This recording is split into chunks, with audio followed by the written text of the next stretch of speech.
Hello and welcome to another episode of the Farr Show, where I'm Damien Farr, and tonight we're talking about Spider-Man No Way Home. I'd give it an FARR. I think this is film of the year, and it's a personal bias because I love Spider-Man, so why not? So let's start talking about it here. It's directed by John Watts, written by Chris McCain and Eric Sumners. It's the final part of the Spider-Man Home trilogy, as I'm calling it, because they're already going to make another trilogy they've announced. I don't know if Tom Holland's going to be in it, but they already announced another trilogy. Hopefully Tom Holland's in it, because I think, honestly, he's the best of the Spider-Men. So, we're not going to go into the plot, because, honestly, the plot is too much. There's only two things I'm going to say, so a little spoiler here. We're just talking about the post-credit scenes, which has Eddie Brock Venom, Tom Hardy Venom in, and it's just him learning about who all these superheroes are, and then he's put back into the Venom universe. And then we got a Doctor Strange trailer. So those are all cool things to have. Let's start talking about the cast, though. So that's the only things I want to say about the plot once again. Just see the movie. Let's start talking about this cast, though. You got Tom Holland as Peter Parker - Spider-Man, my personal favorite Spider-Man overall.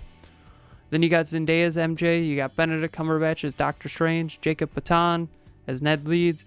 Jon Favreau as Harold Happy Hogan. You got Marissa Tomei as May Parker. J.B. Smoove as Julius Deli, which I think is the teacher? One of the teachers? You got Benedict Wong as Wong. You got Jamie Foxx as Max Dillon - Electro from Amazing Spider-Man 2.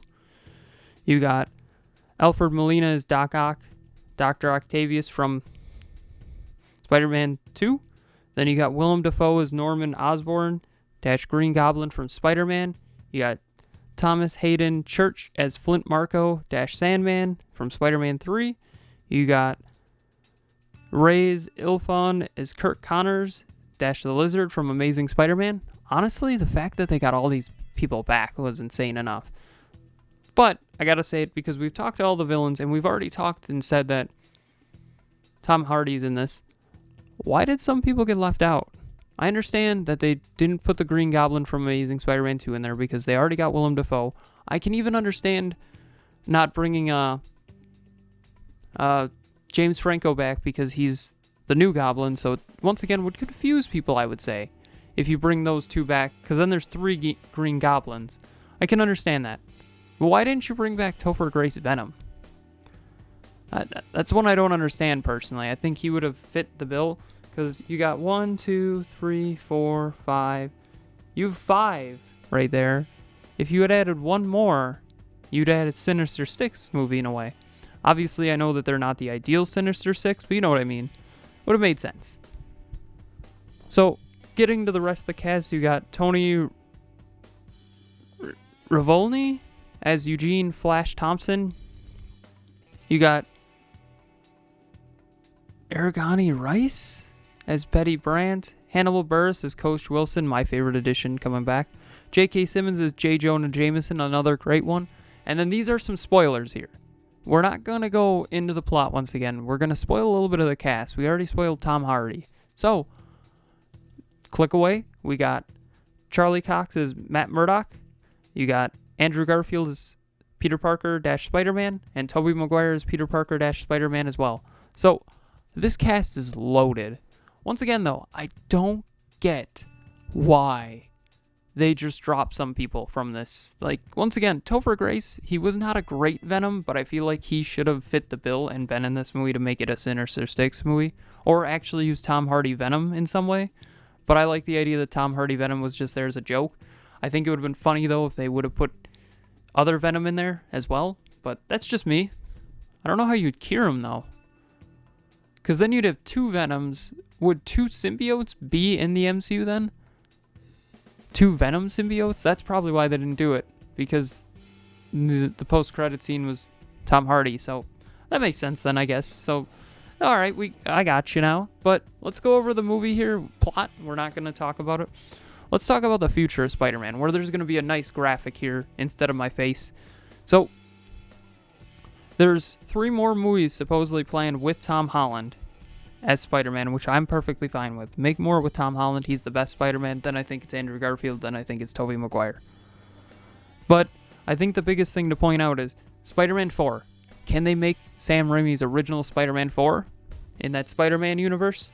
And then after that, make it even set a couple of years before, not even a couple, just a couple weeks before he gets pulled into the MCU. I think that'd be cool. And then make a Spider-Man 5 with Sam Raimi as well. Similar thing. Amazing Spider-Man 3. Could they maybe make an Amazing Spider-Man 3 finally? I don't know if it... I think this one should come after the MCU events, honestly, because I don't think I want to keep them the way they are, the age that they are. I think that'd be kind of cool. So let Sam Raimi finish Spider-Man 4 and make it how he wanted to, but make it just they're older. That's the only big difference. Make them just older, and then make a Spider-Man 5 eventually that takes place after. Then you can have pre and post MCU Spider-Man, and then you can have Amazing Spider-Man pre and post MCU as well. That'd be kind of cool, honestly. So that'll be cool. Let's start talking about some rankings, though. We're going to rank some Marvel shows here first. And I don't include Hawkeye because at the time of me recording this is Monday. Hawkeye comes out on Wednesday, and this comes out Friday, so I have not watched the last episode of Hawkeye, but I'll put in the comments what I thought of it, though, honestly. So I think WandaVision is the best show. If you remove the first 2 episodes, if you do not remove the first 2 episodes, I would put it third best. So let's start talking about it here. WandaVision, I think, is number 1. I'm not going to really explain why. I think if you've seen them, you've got your own opinions. Tell me yours in the comments below. What is your favorite MCU movies and Marvel shows ranking? And we're just doing Phase 4 because after Infinity War and Endgame, I feel like it's time to move on. So WandaVision, then I got Loki as an FAR. I think WandaVision's an FARR because it's so different. Then I got Loki, FAR. Falcon and the Winter Soldier, FAR. And then What If? I have an FA written down, but the more and more I think of it, the more and more I didn't like that show. It was a cool idea, but most of the episodes were throwaways in my mind. I get that they were setting up the end video or the end episode, but I think they were all throwaways for the most part, so I kind of just forget about them. So that's where I rank those. Let's go down here. I gotta scroll down here. There we go.